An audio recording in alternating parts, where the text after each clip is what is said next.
தேவனுடைய அன்பான பிள்ளைகள் உங்கள் யாவருக்கும் நம் ஆண்டவரும் இரட்சகரும் மீட்பருமாய் இருக்கிற இயேசு கிறிஸ்து நாமத்திலே உங்கள் அனைவருக்கும் வாழ்த்துக்களை தெரிவித்துக் கொள்கிறேன்.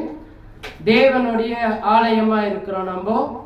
அந்த ஆலயம் பரிசுத்த அலங்காரத்தோடு ஆவிக்குரிய வாழ்க்கையில நம்ம நித்திய ஜீவனை பெறும்படி தேவன் நம்மை மட்டுமாய் ஆசீர்வதிச்சு வழி நடத்திருக்கிறார். நம்ம இந்த ஆராதனையில ஆரம்பமாக ஒரு ஜெபத்துக்குள்ளாக கடந்து செல்வோம். ஜெபத்திலே வழி நடத்தும்படி நாம் வின்சென்ட் பிரதரை சபையின் சார்பாக அழைக்கிறோம். பரலோகத்தில் இருக்கிற எங்கள் பிதாவே, இந்த அருமையான காலை பொழுதுல உங்களுடைய நாமத்தினால் நாங்கள் கூடி உண்மை துதித்து உண்மை ஆராதித்து உண்மை செயல்படுத்தும்படியாக எங்களை ஒன்றாக கூட்டினே பிதாவே, உமக்கு நன்றி செலுத்துகிறோம். இதோ வர தடைப்பட்டிருக்கிற ஒவ்வொருத்தையும் கருத்தை ஒப்புக்கொள்கிறோம் பிதாவே.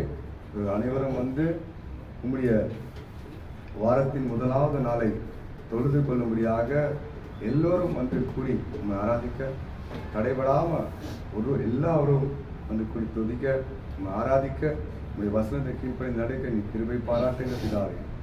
அப்பா பிதாவே, எங்கள் கூட்டத்தக்கதாக எங்களுக்கு அந்த பாக்கியத்தை கொடுத்திருக்கீங்களே, நன்றி செலுத்துகிறோம். இன்றைக்கு நாங்கள் உயிரோடு இருக்கிறோம் என்றால் அப்பா உம்முடைய கிருபையும் உம்முடைய தயவும் பிதாவே. அதனால் நாங்கள் துதிக்கவும் ஆராதிக்கவும் எங்களுடைய ஆராதனையை துதிக்கவும் ஏற்றுக்கொண்டு எங்களை ஆசீர்வதித்து பலப்படுத்துங்க. அன்பர் வச்சுக்கோங்க. இயேசு கிறிஸ்து நாமத்தினால் ஜெபிக்கிறோம் ஜீவ நல்ல பிதாவே.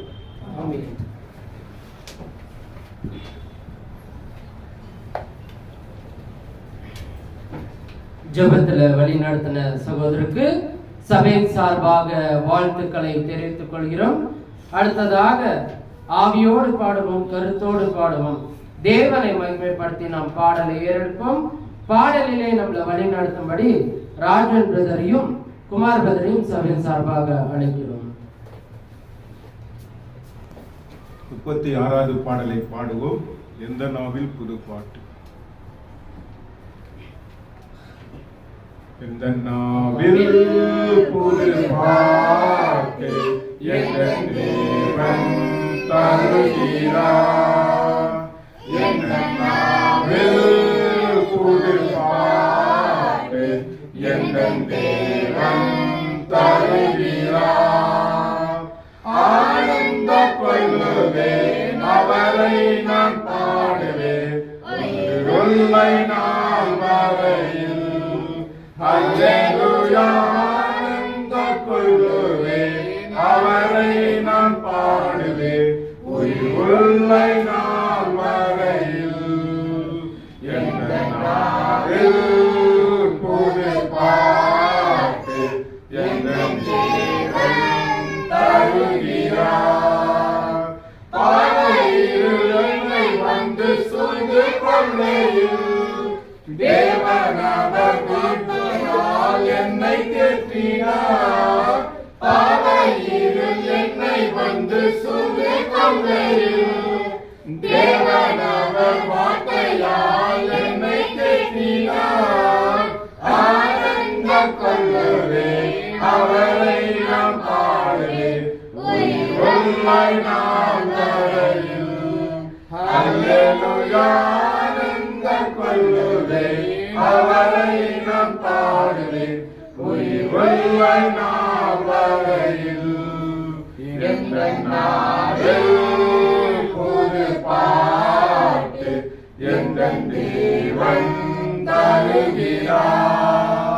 சேற்றில் விழுந்த என்னை அவர் தூக்கி எடுத்தார்.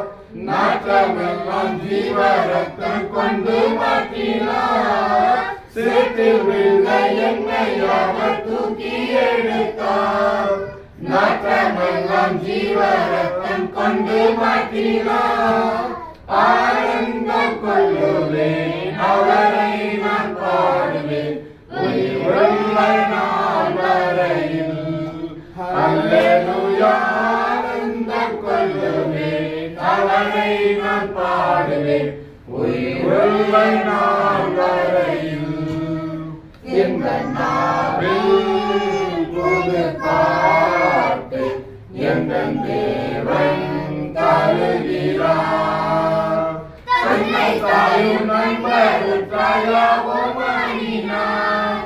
நிந்தை தாங்கி எங்கும் அவர் மென்மை சொல்லுவே. தந்தை தாயும் நண்பருற்றாயாவும் அணினார். நிந்தை தாங்கி எங்கும் அவர் மென்மை சொல்லுவே. ஆனந்த கொள்ளுவேன் அவரை நான் பாடுவேன் உயிர் உள்ள நாள் வரையில். அல்லேலூயா ஆனந்த கொள்ளுவேன் அவரை நான் பாடுவேன் உயிர் உள்ள நாள் வரையில். எந்த நாளில் புது பாட்டு எந்த தேவன் தருகிறார். இவ்வுலக பாடி என்ன செய்கிறோம். அவ்வுலக வாழ்க்கைக்காரை காத்திருக்கிறேன். இவ்வுலக பாடி என்ன செய்கிறோம். அவ்வுலக வாழ்க்கைக்காரை காத்திருக்கிறேன். ஆனந்த கொள்ளுவேன் அவரை நான் பாடுவேன் உயிர் உள்ள நாள் வரையில். அல்லேலூயா ஆனந்த கொள்ளுவேன் அவரை நான் பாடுவேன் உயிர் உள்ள நாள் வரையில். எந்த நாவில் புது பாட்டு எந்த தேவன் தருகிறார். 66வது பாடலை பாடுவோம். புத்தகத்தில் இயேசு எந்தன் வாழ்வில் பலனானார். எனக்கென்ன ஆனந்தம். இயேசு எந்தன் வாழ்வில் பலனானார். எனக்கென்ன ஆனந்தம். எந்தன் வாலிப காலமெல்லாம் எந்தன் வாழ்க்கையில் துணையானார். எந்தன் வாலிப காலமெல்லாம் எந்தன் வாழ்க்கையில் துணையானார். அவர் நாமம் தலைத்தூங்க நான் பாடுவேன் அவர்க்காக. அவர் நாமம் தலைத்தூங்க நான் பாடுவேன் அவர்க்காக. எந்த நிலையுமே துதி பாடும். எந்த நினைவுகள் மகிழ்வாகும். எந்த இதயமே துதி பாடும். எந்த நினைவுகள் மகிழ்வாகும். இயேசு பலனானார். எனக்கென்ன ஆனந்தம். பெரு தீமைகள் அகன்றோட கொல்ல மாயங்கள் மறைந்தோட. பெரு தீமைகள் அகன்றோட கொல்ல மாயங்கள் மறைந்தோட. அவர் ஆவியின் அருள்காண வரும் காலங்கள் ஒளியாகும். அவர் ஆவியின் அருள்காண வரும் காலங்கள் ஒளியாகும். எந்த இதயமே துதி பாடும். எந்த நினைவுகள் மகிழ்வாகும். எந்த இதயமே துதி பாடும். எந்த நினைவுகள் மகிழ்வாகும். இயேசு எந்தன் வாழ்வில் பலனானார். எனக்கென்ன ஆனந்தம்.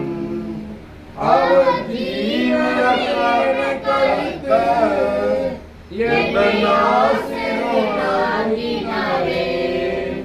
அவர் ஜீவனை எனக் கழித்து என்னை ஆசீர்வதித்தாரே. எந்தன் பொறுப்பை நிறைவேற்று என் ஓட்டத்தை முடித்தே.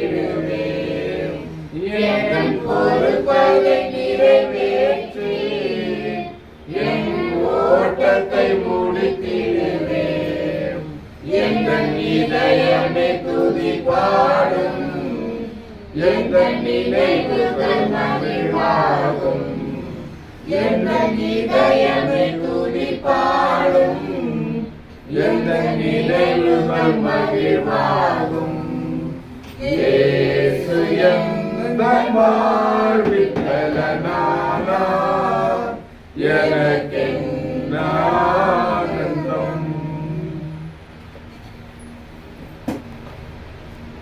பாடலிலே வழிநடத்தின சகோதரருக்கு சபையின் சார்பாக வாழ்த்துக்களை தெரிவித்துக் கொள்கிறோம். அடுத்ததாக நம்ம தேவனுடைய வார்த்தையை வாசித்து தரும்படி நம் குமார் பிரதரை சபையின் சார்பாக அழைக்கிறோம். 1 தெசலோனிக்கேயர் 3ஆம் அதிகாரம் 1 - 10 வரைக்கும் தேவனுடைய வார்த்தையை வாசித்து தரும்படி குமார் பிரதரை அழைக்கிறோம்.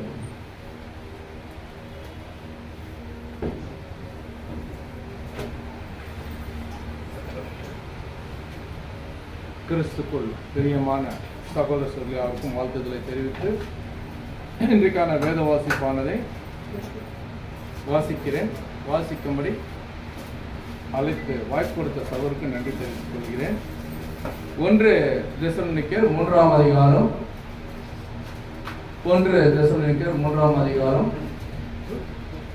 1 வாசிக்கிறேன்.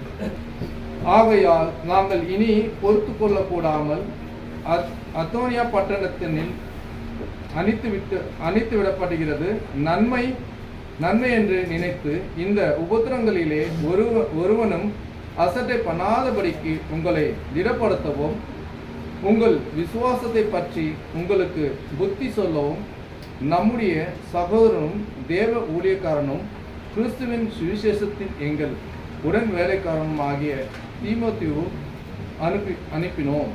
இப்படிப்பட்ட உபத்திரங்களை சகிக்க நாம் நியமிக்கப்பட்டிருக்கிறோம் என்று நீங்கள் அறிந்திருக்கிறீர்களே. நமக்கு உபத்திரம் வரும் என்று உங்களிடத்தில் இருக்கும்போதே உங்களுக்கு முன் அறிவித்தோம். அப்படியே வந்து நேரிடது என்றும் அறிந்திருக்கிறீர்கள். ஆகையால் நான் இனி பொறுத்து கொள்ளக்கூடாமல் உங்கள் வேலைக்காரனாகிய போதகத்தையும் சோதனையையும் உங்களை சோதிக்கும் பொருட்டு என்று உங்கள் விசுவாசத்தை அறியும்படிக்கு அவனை அனுப்பினேன். 10 மட்டும் அவர்கள. இப்போது தீமோத்தேயும் உங்களிடத்தில் வந்து உங்கள் விசுவாசத்தையும் அன்பையும் குறித்து நீங்கள் எப்போதும் உங்களை பட்சமாய் நினைத்து கொண்டு நாங்கள் உங்களை காண வாஞ்சியாய் இருக்கிறது போல நீங்களும் எங்களை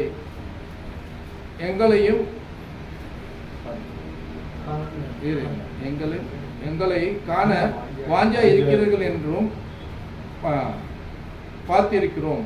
எங்களுக்கு நற்செய்தி சொன்னதினாலே சகோதரரே, எங்களுக்கு நேரிட்ட எல்லா இக்கட்டிலும் உபத்திரத்திலும் உங்கள் விசுவாசத்திலே உங்களை குறித்து ஆறுதல் அடைந்தோம். நீங்கள் கர்த்தருக்குள் நிலைத்திருந்தால் நாங்கள் பிழைத்திருப்போம். மேலும் நம்முடைய தேவனுக்கு முன்பாக நாங்கள் உங்களை குறித்து அடைந்திருக்கிற மிகுந்த சந்தோஷத்திற்காக நாங்கள் தேவனுக்கு இவ்விதமாய் ஸ்தோத்திரம் செலுத்துகிறோம். உங்கள் முகத்தை கண்டு உங்கள் விசுவாசத்தை குறைவுகளை நிறைவாக்குகிற பொருட்டு இரவும் பகலும் மிகவும் வேண்டிக் கொள்கிறோம். வேத வாசித்தும்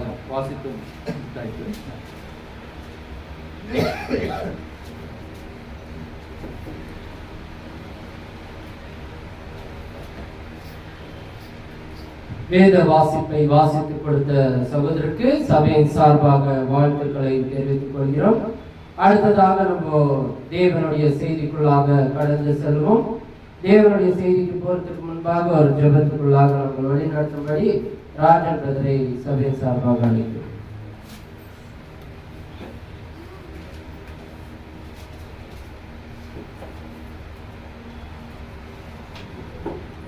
எங்களை அளவில்லாமல் நேசிக்கிற சர்வ வல்லமுள்ள தேவனே, அப்பா உமக்கு அருமையான காலை பொழுதுக்காக நன்றி செலுத்துகிறோம் தகப்பனே. இந்த வாரத்தில் முதலாம் நாள் தகப்பனே, உங்களை நாங்கள் ஆராதிக்க வந்திருக்கும் தகப்பனே, அப்பா உமக்கு நன்றி ஸ்தோத்திரம் ஆண்டவரே. இரவும் பகலும் எங்களை கண் விழித்து எங்களை பாதுகாத்து எங்களை வழிநடத்தி கொண்டு வருகிற தேவனே, அப்பா உமக்கு நன்றி தகப்பனே. ஒவ்வொரு நாளும் எங்களுக்கு முனையும் உதவியும் கொடுத்து எங்களை பாதுகாத்து வழிநடத்துகிற தேவனே, நன்றி அப்பா, நன்றி ஸ்தோத்திரம் ஆண்டவரே. துதியில் மத்தியில் வாசம் செய்கிற சர்வ வல்லமுள்ள தேவனே, அப்பா உமக்கு நன்றி. வானத்துக்கு பூமிக்கும் ஆண்டவராய் இருக்கிறவரே, உமக்கு நன்றி ஸ்தோத்திரம் ஆண்டவரே. தகப்பனே, இந்த நேரத்தில் சகோதரன் மெசேஜ் கொடுக்கிற சகோதரனோடும் நீங்க பேசும் ஆண்டவரே. இந்த நாள் முழுதும் எங்களை நீங்க தான் வழிநடத்த முடியும். இந்த உலகத்துல யாரும் இல்லை தகப்பனே, நீங்க ஒரே ஒரு தேவன், வானத்துக்கும் பூமிக்கும் ஆண்டவராக இருக்கிற தகப்பனே, உமக்கு நன்றி ஸ்தோத்திரம் ஆண்டவரே. ஸ்தோத்திரம் சர்வ வல்லமுள்ள தேவனே, நன்றி அப்பா. இதை எங்களுக்காக மறுத்து வீழ்த்தெழுந்த இயேசு கிறிஸ்து நாமத்தினால் ஜெபிக்கிற நல்ல தகப்பனே, ஆமென்.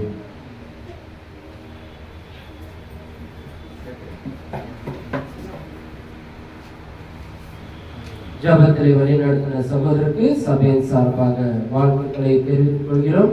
அடுத்ததாக தேவனுடைய செய்திக்குள்ளாக நாம் கடந்து செல்வோம். தேவ செய்தியை கொடுக்கும்படி நம் இமானுவேல் சபையின் சார்பாக அழைக்கிறோம்.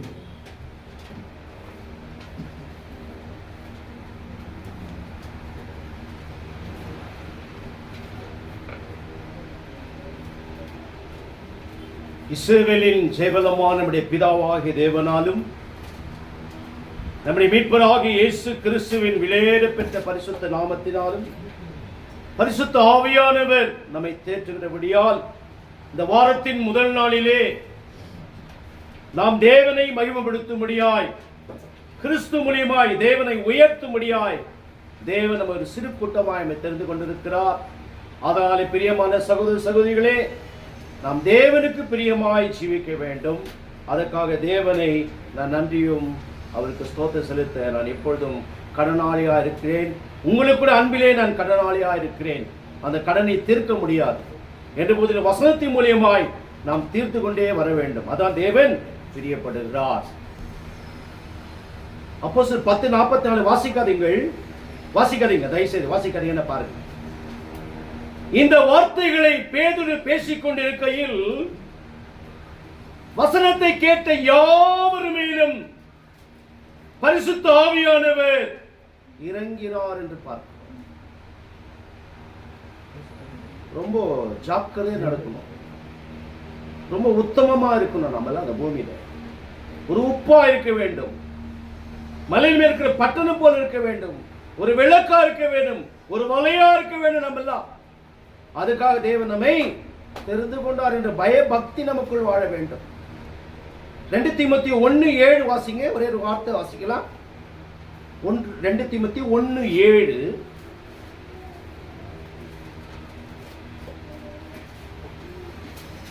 தேவன் நமக்கு பயமுள்ள ஆவியை கொடாமல், பாருங்க, நமக்கு தேவன் அப்படி இருக்கு. தேவன் நமக்கு பயமுள்ள ஆவியை கொடாமல், வாசிங்க பிரதர், பலமும் அன்பும் பலனும் உள்ள ஆவியை கொடுத்திருக்கிறார். நமக்கு எப்படி இருக்கிறார்? பலனும் தெளிந்த புத்தியுள்ள ஆவியை தந்திருக்கிறார் நமக்கு. அப்ப தெளிந்த புத்தியுள்ள ஜீவிக்க வேண்டும் இந்த பூமியில. ஏனோ தானமின்றி ஜீவிக்கிறவன் கிறிஸ்தவன் அல்ல. ஆண்டவராக இயேசு கிறிஸ்து 33 வருஷம் வாழ்ந்தார். அவர் சொந்தமா எதுவும் பேசவே கிடையாது. பிதாவாகிய தேவன் கற்பித்தபடியே, அவர் போதித்தபடியே, அவர் சொன்னபடியே ஆண்டவராக இயேசு கிறிஸ்து நடந்தார். 1 யோவான் 2:6 வாசிக்காதீங்கள். அவருக்குள் நிலைத்திருக்கிறேன் என்று சொல்லுகிறவர் அவர் நடந்தபடியே தானும் நடக்கணும். இது உங்களுக்கு மட்டும் இல்ல, எனக்கு முதலாவது நான் அப்படி நடக்கணும். எபிரியர் 13:7 வாசிங்க. இந்த வசனத்துக்கு போல சில ஆலோசனை. எபிரியர் 13:7 வாசித்து பாருங்கள் என்ன சொல்லுகிறார் எபிரியர் ஆசிரியர். தேவ வசனத்தை உங்களுக்கு போதித்து உங்களை நடத்துகிறவர்களை நீங்கள் நினைக்கணும். நடக்கை முடிவை நன்றாய் சிந்தித்து அவருடைய விசுவாசத்தை என்ன பண்ணுமா பின்பற்ற வேண்டும். அப்ப போதிக்க எப்படி இருக்கணும்? கரெக்டா இருக்கும். நம்மளை பார்த்து அநேகர் வரணும், நம்மளை பார்த்து நம்ம பிள்ளைங்க வரணும், நம்மை பார்த்து மனைவி வரணும், நம்முடைய உற்றார் உணர்வு வர வேண்டும்.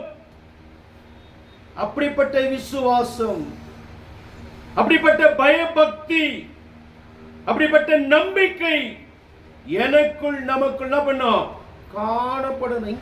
நாங்கள் சொல்றாரு ஆண்டவர் இயேசு கிறிஸ்து, சிறு பிள்ளை போல் இல்லாவிட்டால் பரலோக ராஜ்யத்தில் பிரவேசிக்க மாட்டீர்கள். நம் நன்மைக்கு ஞானியா இருக்கணும், தீமைக்கு எப்படி இருக்கணுமா? பேதையா வாழணும்.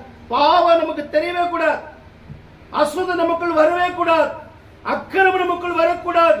நமக்குள் வன்கண், தூஷணம், பொறாமை, எரிச்சல், கோபம், சண்டை, வைராக்கியம், கசப்பு, மார்க்க வேதங்கள், இப்படிப்பட்ட காரியங்கள் எனக்குள் நமக்குள் நுழையக்கூடாது. அப்படிப்பட்ட வாழ்க்கை வாழும்படியாய் பிதாவாகிய தேவன் கிறிஸ்து மூலியமாய் பரிசுத்தாவின் வார்த்தை மூலியமாய் என்னையும் நம்மை முதலே போட்டிருக்கிறார். நாம் எச்சரிக்கையா இருக்க வேண்டும். இப்போது வாசிப்போம். ரோமர் 8ஆம் அதிகாரம் 1ஆம் வசனத்தை வாசிக்கும்படியாய் அன்பாய் கேட்டுக்கிறேன். ஆனபடியால் கிறிஸ்து இயேசுக்குள் உள்பட்டவர்களாய் இருந்து மாம்சத்தின்படி நடவாமல் ஆவின்படியே நரிக்கிறவர்களுக்கு ஆக்கினைத்தீர்ப்பு இல்லை. வேதம் அப்படியே சொல்றது. ரோமர் 8:1 மறுபடியும் வாசிக்குது. ஆனபடியால் அதாவது கிறிஸ்து இயேசுக்குள்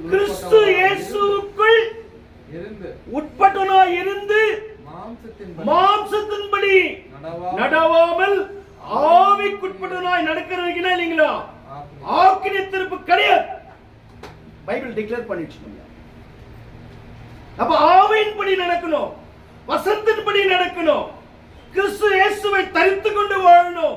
ஆதி அப்போஸ்தலர் உபதேசத்திலே நாம் தரித்திருக்க வேண்டும். அவன் மாம்சத்துக்கு உட்பட மாட்டான். ஆனால் நான் வசனத்துக்குள்ள எப்படிப்பட்டனா இருக்கிறேன், தேவனுடைய நீதியை உத்தமத்திலே நான் எப்படி நடக்கிறேன் என்று தேவன் அனுதினம் பார்க்கிறார் நம்மை. அப்ப மாம்சத்தின்படி நடக்கிறதுக்கு என்ன இல்லைங்க? ஆக்கினை தீர்ப்பு உண்டு. ஆனா ஆவியின்படி நடக்கிறதுக்கு என்ன இல்லைங்களா? ஆக்கினை தீர்ப்பு கிடையாது என்று பைபிள் சொல்லுது. அதே மாதிரி ரோமர் 8:13 வாசிங்க. ரோமர் 8:13 நம்முடைய சிந்தை எப்படிப்பட்டதா இருக்கிறது? மாம்சத்தின்படி பிழைத்தால் சாவீர்கள், ஆவினாலே சரீரத்தின் செய்கைகளை அழித்தால் பிழைப்பீர்கள். எப்படிப்பட்ட சொல்ற பாத்தீங்களா? மாம்சத்தின்படி பிழைத்தால் நீ செத்து விடுவாய். மாம்சத்தின்படி பிழைத்தால் சாவீர்கள். அப்புறமா நெக்ஸ்ட்ங்க ஆவியின்படி செய்கைகளை இல்ல அதே 13 தாங்க. மாம்சத்தின்படி பிழைத்தால் சாவீர்கள். மாம்சத்தின்படி நம்ம வாழ்ந்தா செத்துடுவோம். ஆவியிலே சரீரத்தின் இல்ல அதே 13 தான் வாசிங்க. 13 மாம்சத்தின்படி சாவீர்கள். ஆவியினாலே சரீரத்தின் செய்கைகள் என்ன பண்ணுமா? அழித்தால் பிழைப்பீர்கள். அப்ப ஆவி என்பது என்ன? வசனம்.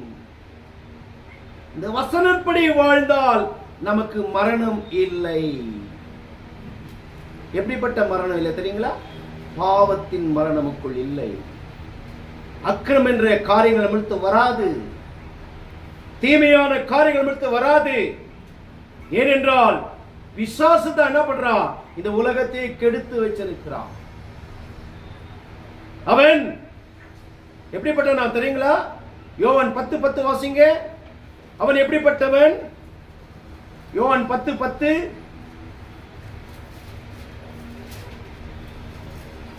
அவன் பேரு திருடன். யோவான் 10:10 திருடன் திருடவும் கொல்லவும் வருகிறான் அன்றி வேறொன்றுக்கும் வரான்.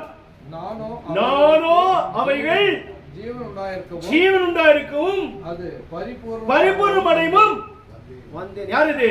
ஆண்டவராகிய இயேசு கிறிஸ்து.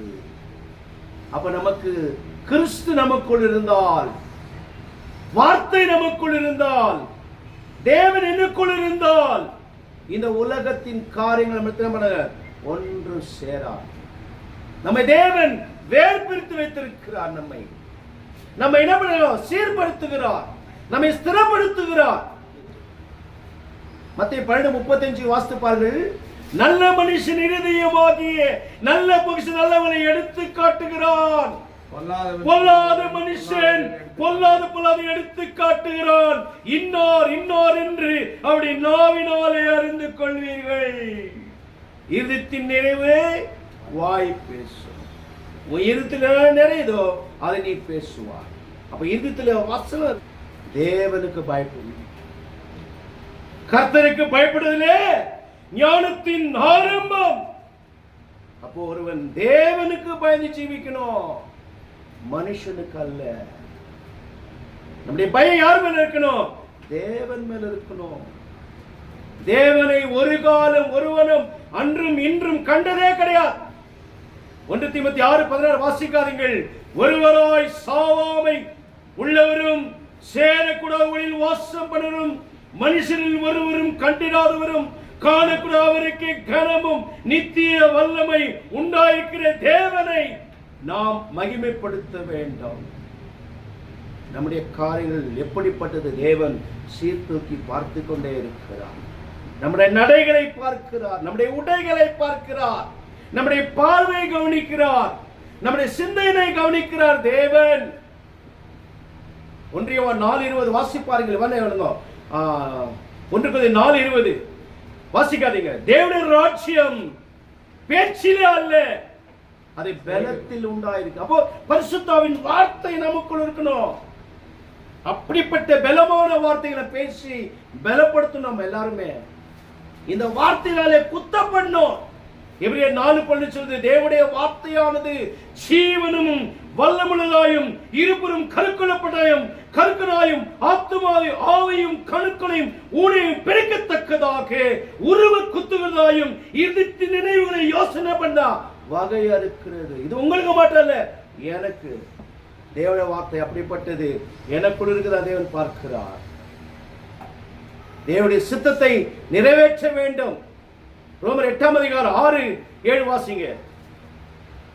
ரோமர் 8:8-9 வாசிங்க. ஃபர்ஸ்ட், தேவனுடைய ஆவி உங்களிடத்தில் வாசமாய் இருந்தால், தேவனுடைய ஆவி உங்களில் வாசமாய் இருந்தால், மாம்சத்துக்கு உட்பட்டவர்களாய் இராமல், பாத்தீங்களா? தேவ ஆவி உங்களுக்கு இருந்தால் மாம்சத்துக்கு உட்பட்டவர்களாய் இராமல் ஆவிக்கு உட்பட்டவர்களாய் இருப்பீர்கள். ஆவிக்கு உட்பட்டவர்களாய் இருப்பீர்கள்.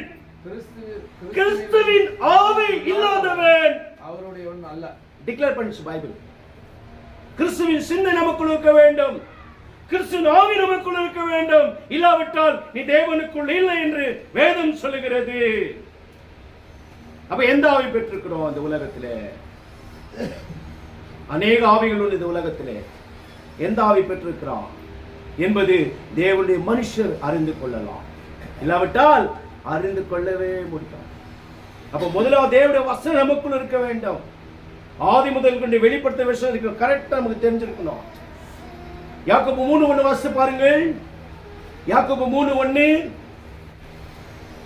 என் சகோதரரே, பாருங்க எப்படி பேச.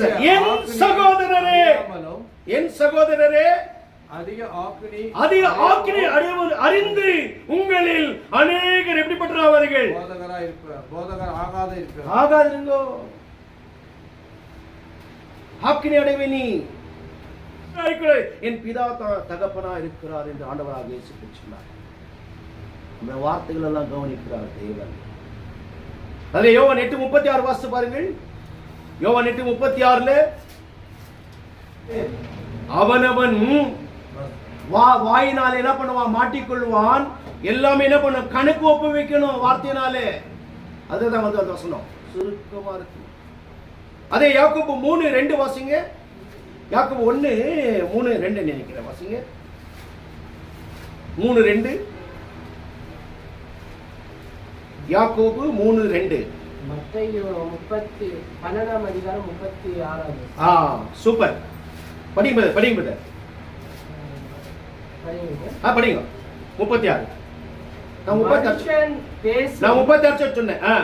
மனுஷன் பேசும் வீணான வார்த்தைகள் யாவையும் குறித்து நியாய தீர்ப்பு நாளிலே கணக்கு ஒப்பிக்க வேண்டும் என்று உங்களுக்கு சொல்லுகிறேன். பாத்தீங்களா? 36 தான் கரெக்டா படிச்சார் பிரதர். யோவான் 12:36. ஒளி உங்களோடு இருக்கையில் நீங்கள் யோவான் ஒளி உங்களில் இல்ல, நீங்க அது படிச்சு கேட்டாரு. 12:36 கரெக்டா படிச்சீங்க. யோவான் 12:36. மத்தேயு 12:36. நல்ல மனுஷன் அப்படின்னு சொல்லி 12:35 படிச்சேன். 36 யோவான். மனுஷன் பேசும் வீணான வார்த்தைகளை குறித்து கடைசி நாளில் என்ன பண்ண நம்மளா கணக்கு ஒப்புவிக்கணும். நான் பேசுற பேச்சு எல்லாமே தேவனுடைய கணக்கு உண்டு. எல்லாமே தேவன் வச்சிருக்கிறார். நம்முடைய எல்லாமே தேவனுக்குள் வச்சிருக்கிறார் தேவன். அதே மாதிரி ரோமர் 8ஆம் அதிகாரம் 6ஆம் வசனம் வாசிங்க. ரோமர் 8:6.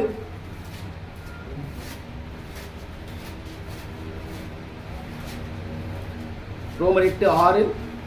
மாம்ச சிந்தை மரணம், மாம்ச சிந்தை மரணம், ஆவியின் சிந்தையோ ஜீவனமும் சமாதானமாய். அப்ப மாம்ச சிந்தை நினைக்கிறவன் மரணம் அடைந்து விடுவான். எப்போதும் மாம்ச சிந்தை, உலக சிந்தை, உலக ஆசை, உலகத்தின் சிற்றின்பங்கள், பண ஆசை, பொருளாசை, இப்படிப்பட்ட எங்க இருந்து வருதா? உலகத்திலிருந்து வருகிறது. ஆனா பரத்திலிருந்து வருகிறது தெரியுங்களா? நன்மையான எந்த ஈவும் பரத்தின் ஜோதி பிதாவிடத்தில் என்ன பண்ணலாம் வருகிறது. யாக்கோபு 1:17 நீங்க வாசிங்க. யாக்கோபு 1:17.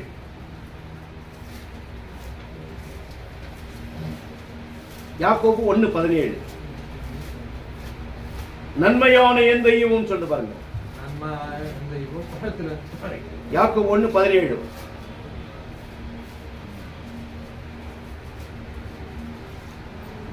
நன்மையான எந்த ஈவும் பூர்ணமான எந்த வரமும் பரத்திலிருந்து ஜோதியின் பிதாவினிடத்திலிருந்து இறங்கி வருகிறது. அவ்விடத்தில் யாதொரு மாறுதலும் யாதொரு வேற்றுமையும் இல்லை. அவரிடத்துல கொஞ்சம் கூட வேற்றுமை இல்லை. தேவனிடத்துல நம்மிடத்தில் வேற்றுமை உண்டு. நம்மிடத்துல வேற்றுமையான காரியங்கள் உண்டு. ஒருத்தர் தூக்கி வைக்கிறது, ஒருத்தனை இறக்குறது. ஒருத்தர் நல்ல மாதிரி பேசுறது, இன்னொருத்தர்கிட்ட வேற மாதிரி பேசுறது. ஆனா அவர்கிட்ட இல்லைங்களா கொஞ்சம் கூட வேற்றுமை தேவனத்தில். அப்ப நான் தேவனுக்குள் இருந்தா எனக்கு அப்படிப்பட்ட வாழ்க்கை வாழணும், அப்படிப்பட்ட நடத்தை நான் நடத்தணும். அப்படிப்பட்ட வாழ்க்கை வாழும்படி தான் தேவன் வச்சிருக்கிறார். ரோமர் 8:6. மாம்ச சிந்தை மரணம், ஆவியின் சிந்தையோ ஜீவனமும் சமாதானம். அப்ப ஆவிக்குள்ளே நடக்கிறவன் எப்போதும் சமாதானமா அவன் உயிர் வாழ்வான். அந்த பூமியில ஒரு நாள் என்ன பண்ண மாட்டான், சோர்ந்து போகவே மாட்டான். ஏன்? வசனம் எனக்குள் இருந்தால் நான் எப்பொழுதும் திடமாய் தேவன் நம்ம நடத்த வல்லவராயிருக்கிறேன். யோசுவா 1:8 சொல்ல வாசிக்காதீர்கள். இந்த நியாயப்பிரமாண புஸ்தகம் உன் வாயை விட்டு பிரியாதிருப்பதாக, இதில் எழுதிக்கபடி நீ செய்ய கவனமாய் இருக்கும்படிக்கு இரவும் பகலும் அதை தியானித்துக் கொண்டிருப்பாயாக. அப்போது உன் வழியை வாய்க்க பண்ணுவாய், அப்போது புத்திமானாயும் நடந்து கொள்வாய். அப்போ வசனத்தினாலே ஞானம், விவேகம், அறிவு நமக்குள் வரும்படியாய் தேவன் உதவி செய்திருக்கிறார். 2 தீமோத்தேயு 3:16 வாசிப்பாருங்கள். வேத வாக்கியங்கள் எல்லாம் தேவ ஆவியினால் அருளப்பட்டிருக்கிறது. தேவனுடைய மனுஷன் தேறினராகவும் எந்த நற்களை செய்ய தகுதியுள்ளா இருக்கும்படிக்கு ஜாக்கிரதையா இருக்கணும், தகுதி உள்ளனா இருக்கணும். நாளுக்கு நாள் வளர்ச்சி அடையணும். வசனத்துல நாளுக்கு நாள் தேவனை அறிகிற அறிவிலே வளரணும். இப்படிப்பட்ட வாழ்க்கை வாழும்படியாய் தேவன் என்னை நம்மை தேர்ந்தெடுத்தார். தெரிந்த முடியாது. 1 யோவான் 4:5 வாசித்து பாருங்கள். எப்படிப்பட்ட காரியங்களை பேசுகிறார்கள் மனுஷர்கள். 1 யோவான் 4:5 இல்ல, அவர்கள் உலகத்துக்குரியவர்கள், ஆகையால் உலகத்துக்குரிய காரியங்களை பேசுகிறார்கள். உலகம் அதே 1 வாசிங்க. 1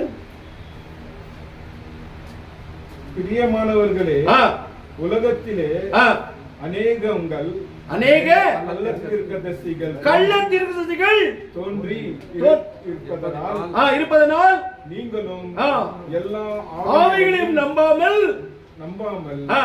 எந்த ஆவிகள் தேவனால் உண்டானவர்களோ என்று சோதித்து அறியுங்கள். சோதித்து அறியணும். முதலாவதுமா எபேசியர் 6:12, ஏனெனில் மாம்சத்தோடு ரத்தத்தோடும் அல்ல, துரைக்கிறது அதிகாரம் இப்பிரபஞ்ச அந்தகார லோகாதிபதியும் வானமண்டல பொல்லாத விஷயம் நமக்கு போராட்டம் உண்டு. ஒரு கிறிஸ்தனுக்கு அனிதினமும் போராட்டம் தான். ஒரு கிறிஸ்தனுக்கு அனிதினமும் என்னங்க பிரச்சனை தான். கிறிஸ்துவனுக்கு அப்படிப்பட்ட வாழ்க்கை வாழும். கலாத்தியர் 5:17 வாசிங்க. கலாத்தியர் 5:17. கலாத்தியர் 5:17. மாமிசம் ஆவிக்கு விரோதமாகும். மாம்சம் ஆவிக்கு விரோதமாகும். ஆவி மாம்சம் விரோதமா எப்படி பண்ணா? இச்சை கொண்டிருந்து நீங்கள் செய்ய வேண்டியது இன்னதென்று செய்யும்படிக்கு இவைகளை ஒன்றுக்கொண்டு என்ன பண்ணுதா? விரோதமா இருக்கிறதா? நம்ம பேசும்போது விரோதமாக்குவோம். நம்மள கிறிஸ்துவின் எதிரே அறிஞ்சுக்கிறாங்க பாருங்க. பொறாமைகள், கொலைகள், வெறி, களியாட்டுகள் முதலானவைகள் இப்படிப்பட்டவர்களுக்கு செய்கிறவர்கள் தேவனுடைய ராஜ்யத்தை சுதந்தரிப்பது இல்லை. முன்னே நான் சொன்னது போல இப்பொழுதும் உங்களுக்கு சொல்கிறேன். சொல்லுங்க. அப்படியே கீழே வாசிங்க. இப்போது உங்களுக்கு சொல்லுகிறேன். ஆவியின் கனியோ அன்பு, சமாதானம், நீடிய பொறுமை, தயவு, நற்குணம், விசுவாசம், சாந்தம், இச்சையடக்கம், பிரமாணம் ஒன்றுமில்லை. இப்படிப்பட்ட வாழணும். அவதான் கிறிஸ்தவர். எப்படிப்பட்ட வாழ்க்கை வாழணும்?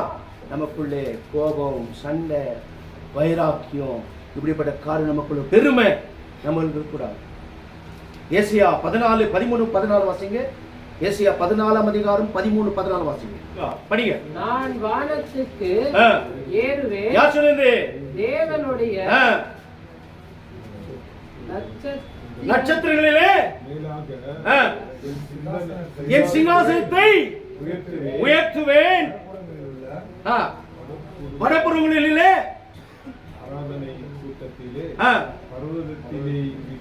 வீற்றிருப்பேன். கீழே படிங்க. அப்படியே நான் மேகங்களுக்கு மேலே மேலேவும் ஏறுவேன், ஒப்பாவேன். இது சொன்னாயே, அவ்வளவுதான். இதுல நினைச்சா தேவன் என்ன பண்ணிட்டாருங்க? நமக்குள்ள அப்படிப்பட்ட காரியம் நமக்குள்ள என்ன பண்ணுறது? காணப்படக்கூடாது. பிற்காலங்களில் சூடில்லாத பொய்யர்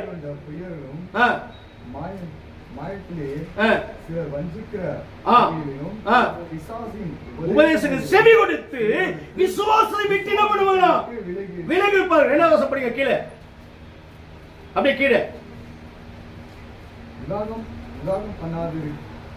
அவன் சொல்லுவான், விவாகம் பண்ணாதீங்க பிரதர். விசுவாசங்களிலும் சத்தியத்தையும் அறிந்தவர்களும் ஸ்தோத்திரத்தோடு கூடிய அனுபவிக்க வேண்டியது அதை விளக்கணும். தேவன் படைத்த எல்லாம் விளக்க வேண்டும். பொய்ய சொல்லுவார்கள், கட்டளையிடுவார்கள். கீழே படிங்க. அப்படியே தேவன் படைத்ததெல்லாம் ஸ்தோத்திரத்தோடு கூடிய ஸ்தோத்திரத்தோடு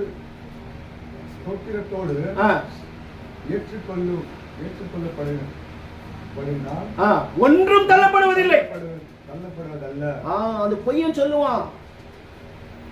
அவன் எப்படிப்பட்டவன்? கள்ள கிறிஸ்தவன், கள்ள தீர்க்கதரிசி. அவன் அதை என்ன பண்ண கேட்கக்கூடாது. மனசாட்சி சூழ்நிலை பொய்யர்கள் அவர்களாம். நாம் எப்படிப்பட்ட வாழ்க்கை வாழணும் என்று வேதம் நமக்கு என்ன பண்ணுதோ கற்றுக்கொடுத்தது. இந்த சத்தியத்திலே நாம் நிலைநிற்க வேண்டும். இந்த சத்தியத்திலே நாம் வாழ வேண்டும்.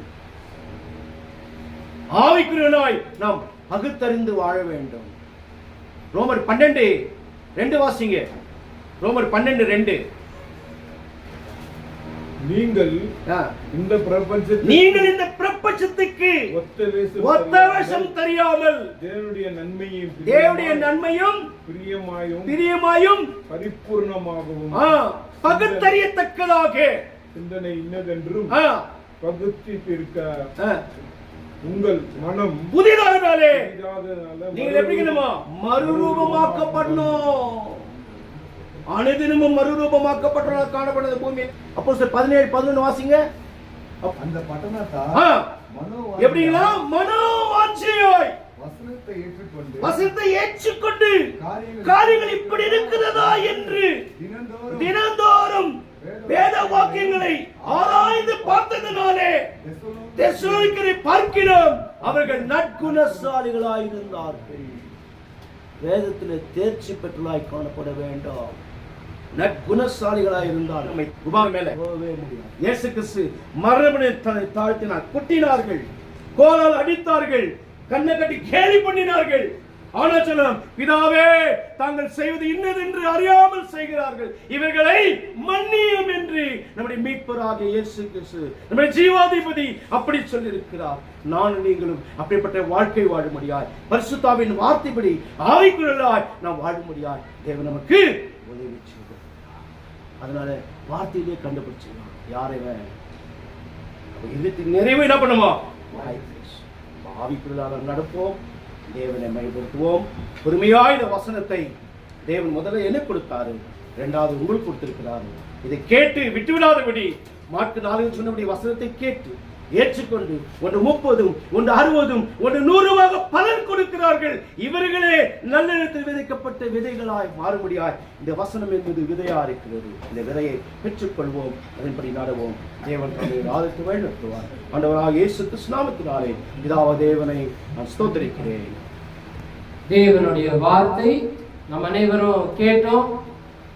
எப்படி ஒரு மனிதன் பரிசுத்தத்தோடு சபைக்கு வருது, சத்தியத்துல இருக்கணும், ஒரு குடும்பம் வரணும், இருதயத்துல வசனம் இருக்கணும். நம்ம தினந்தோறும் அவர் சொல்ல வர விஷயம் என்னன்னா, தினந்தோறும் வேதத்தை வாசிக்கணும், அது நம்ம இருதயத்துல வைக்கணும். நாளைக்கு நம்ம ஒருத்தருக்கு உபதேசிக்கும் போது இந்த புக்கெல்லாம் கொஞ்ச காலம் தான் நம்ம கிட்ட இருக்கும், அப்புறம் நம்ம கிட்ட இருக்குதோ என்ன தெரியாது. ஆனா நம்ம இருதயத்துல இந்த வசனம் இருக்கும் போது என்னைக்கும் நம்ம தைரியமா இருக்கும். தேவனுடைய வார்த்தை போதிக்கிறது. அந்த ஒரு 2 வசனத்தை வாசிக்கிறோம். அப்போஸ்தலர்கள் 16ஆம் அதிகாரத்துல 31, 32 கொஞ்சம் வாசிக்கிறது.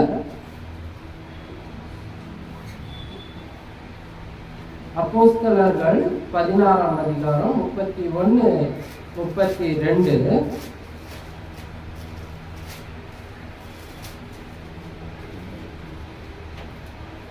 அதற்கு அவர்கள் கர்த்தராகிய இயேசு கிறிஸ்துவை விசுவாசிக்க அப்போது நீயும் உன் வீட்டாரும் ரட்சிக்கப்படுவீர்கள் என்று சொல்லி அவனுக்கு அவன் வீட்டிலிருந்த யாவருக்கும் கர்த்தருடைய வசனத்தை போதித்தார். இப்போ நமக்கு கர்த்தருடைய வசனம் தான் இது. நம்ம இம்மானுவேல் பிரதர் போதிக்கிறதல்ல, தேவனுடைய வசனத்தை தான் நமக்கு போதிச்சிருக்கிறார். அப்போ சில வார்த்தைகள் நமக்கு குத்தப்பட்டு இருந்தாலும் ஆனா அதுபடி நடக்கணும்ன்றது தான் தேவனுடைய இச்சையா இருக்கிறது. தேவனுடைய வார்த்தையை இப்படியாக நமக்கு கொண்டு வந்த சகோதரர் இம்மானுவேல் பிரதருக்கு சபையின் சார்பாக வாழ்த்துக்களை தெரிவித்துக் கொள்கிறோம். அடுத்ததாக நம்ம தேவனை மகிமைப்படுத்தி ஒரு பாடலை ஏறெடுப்போம். பாடலை வழிநடத்தும்படி ராஜன் பிரதரையும் குமார் பிரதரையும் சபையின் சார்பாக நினைக்கிறோம்.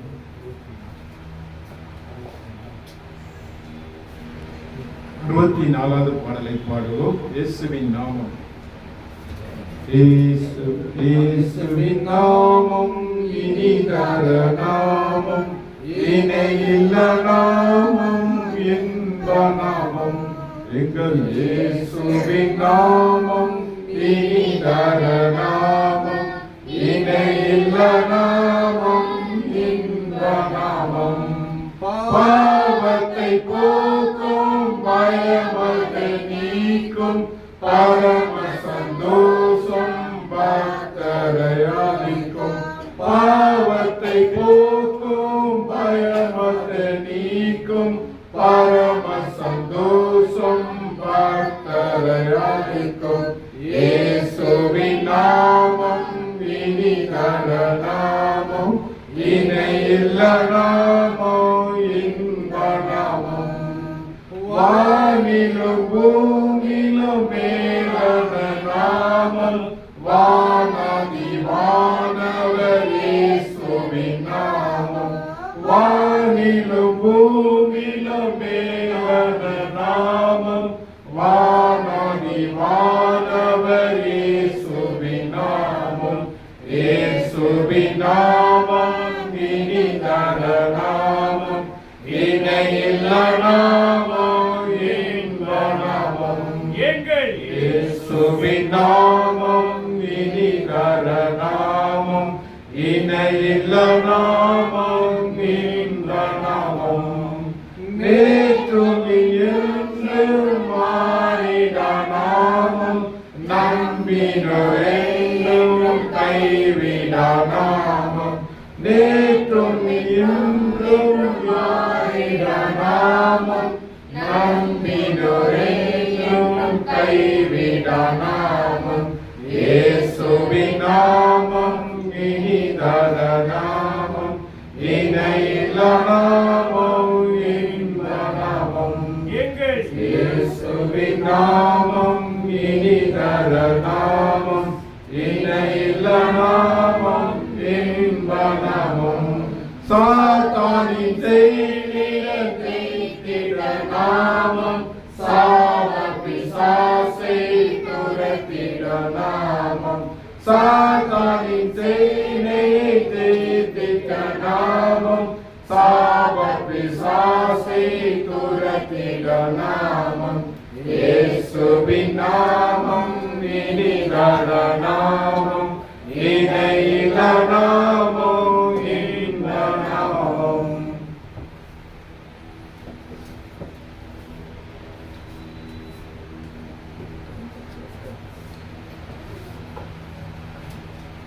பாடலை பாடின சகோதரருக்கு சபையின் சார்பாக வாழ்த்துக்களை தெரிவித்துக் கொள்கிறோம்.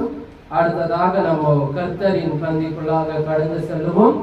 இயேசு கிறிஸ்து நம்மை மீட்டெடுக்கும்படி அவர் தன்னுடைய மாம்சத்தையும் இரத்தத்தையும் ஜீவனையும் கொடுத்து நம்மை தேவனுக்கு ஒப்புரவாக்கினார்.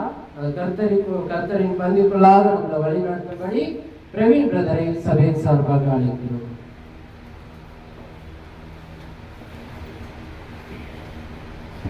நாம் கர்த்தரின் பந்திக்குள்ளாக கடந்து செல்வோம். கர்த்தரின் பந்திக்காக சில வசனத்தை வாசிப்போம். 1 பேதுரு 4ஆம் அதிகாரம் 1-2 நாம் வாசிக்கிறோம். சபையை வாசிப்போம். இவ்விடத்திற்கு கிறிஸ்து நமக்காக மாம்சத்திலே பாடுபட்டபடியால் நீங்களும் அப்படிப்பட்ட சிந்தையை ஆயுதமாக தரித்துக் கொள்ளுங்கள். ஏனெனில் மாம்சத்தில் பாடுபடுகிறவன் இனி மாம்சத்துக்கு இராமல் காலம் வரைக்கும் மனுஷருடைய இச்சையின்படி பிழைக்காமல் தேவனுடைய சிந்தையின்படியே பிழைக்கத்தக்க பாவங்களை விட்டிருந்திருப்பார். பாத்தீங்களா? வேற என்ன சொல்றது? அவர் பட்ட பாடுகளை நாங்கள் ஞாபகம் வைத்துக் கொள்ள வேண்டும். அப்படியாகவே நாம எல்லாம் மாமிசத்திலே இருக்கும்படியே அப்பத்திலும் திராட்சரசத்திலும் பங்கு பெற வேண்டும். மனுஷனுடைய சித்தத்தினாலே பாவம் செய்யாதபடி தேவனுடைய சித்தத்தின்படியே நாம் எல்லாரும் பாவங்களை விட்டு விட வேண்டும். இப்பொழுதாக நாம் அப்பத்துக்காக ஒரு ஜபத்தை ஜபிக்கும்படி சகோதரர் வின்சென்ட் பிரதரை சபையின் சார்பாக அழைக்கிறோம்.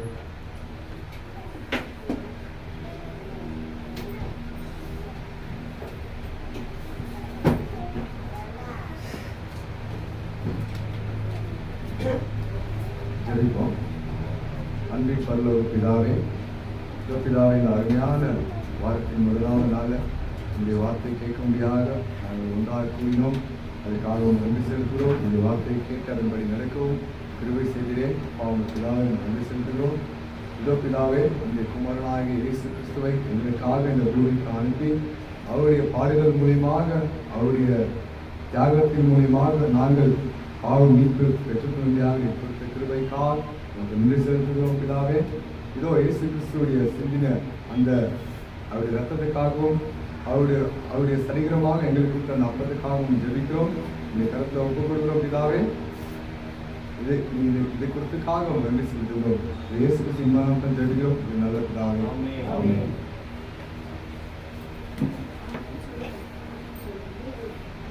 இப்போ அப்பத்துக்காக ஒரு வசனத்தை வாசிப்போம். 1 கொரிந்தியர் 11ஆம் அதிகாரம் 23-24 வருஷம்.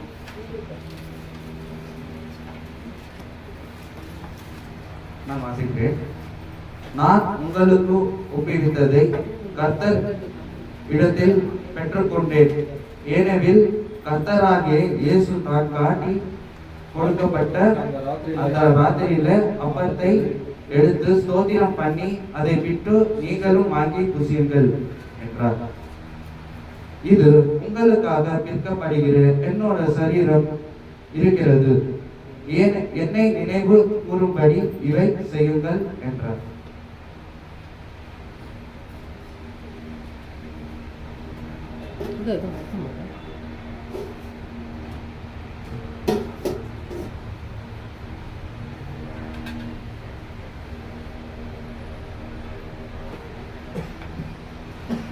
போஜனம் பண்ணிய பின்பு அவர் அந்தபடியே பாத்திரத்தை எடுத்து, இந்த பாத்திரம் என் இரத்தத்தினானது,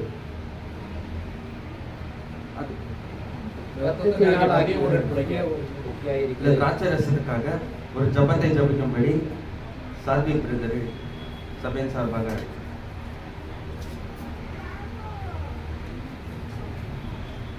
ஜெபிக்கலாம். அன்பின் பரலோக பிதாவே, உங்களுக்கு ஸ்தோத்திரம் அப்பா. உங்களுடைய குமாரனாகிய இயேசு கிறிஸ்துவின் ரத்தத்துக்கு ஒப்பான இந்த ஜாத்திரத்தை இந்த பங்கு பெற சமைத்தாங்க சோதி திறந்து இந்த பங்கு பெற வேணும் அப்பா. இந்த பங்கு பெற ஒவ்வொரு மாதம் இயேசு கிறிஸ்துவின் நாமத்தில் கேட்க ஜீவனுள்ள பிதாவே.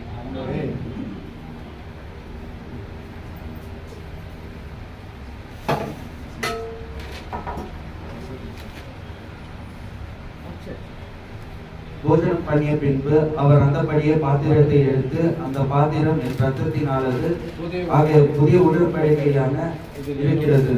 நீங்கள் இதை பானம் பண்ணும்போதெல்லாம் என்னை நினைவு கூறும்படி இதை செய்யுங்கள் என்றார்.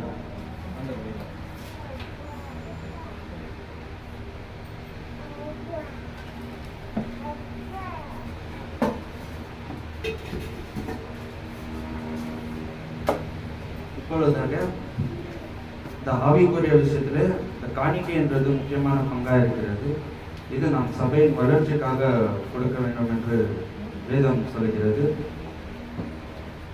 வேதம் சொல்ற வசனம் என்னவென்றால், அவன் வசனமாகி மெல்ல கட்டாயமாகி மெல்ல தன் மனதை நியமித்தபடியே கொடுக்க வேண்டும் என்று வேதம் சொல்கிறது. அதன் பிரகாரம் நாம் கொடுக்கப்படுகிறது.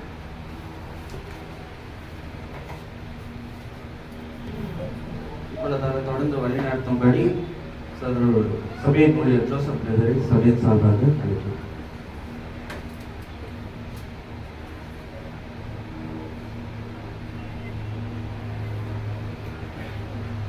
தேவனுக்குள் அன்பான சகோதர சகோதரிகளை அவருக்கும் மீண்டும் அரசை இயேசு கிறிஸ்து நாமத்திலே வாழ்த்துக்களை தெரிவித்துக் கொள்கிறேன். நாம் நிறைவான ஜபத்துக்குள்ளாக கடந்து செல்லுவோம். நிறைவான ஜபத்தில் நம்மளை வழி நடத்தும்படி குமார் பிரதரை சபையின் சார்பாக அழைக்கிறோம்.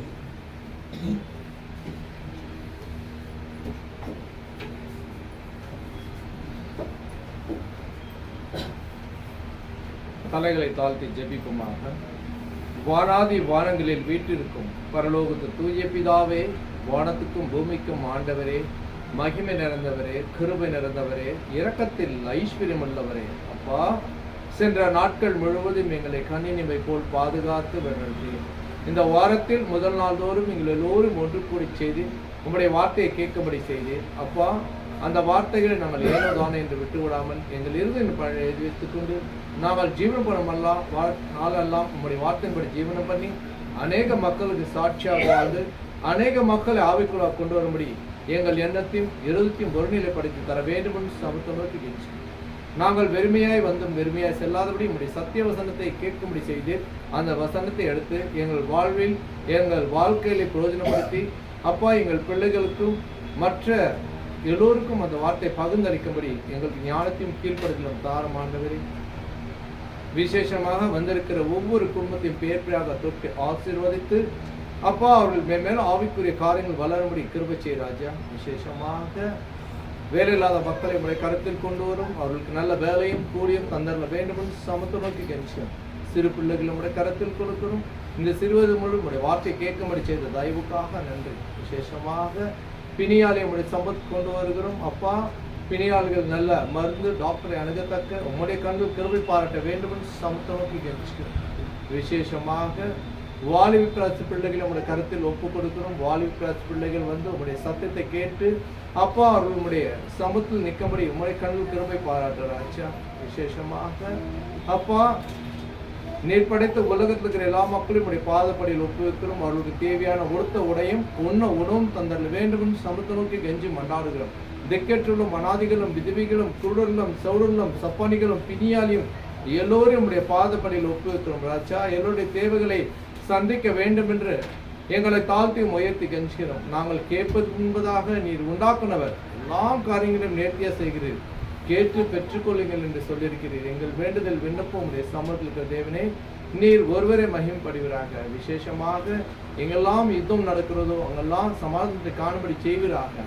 இந்த ஜெபத்தின் இந்த விண்ணப்பத்தையும் ஒரே பேரான ஆண்டவராகிய இயேசு கிறிஸ்து மூலமாக ஏறெடுக்கிறோம் நல்ல பிதாவே.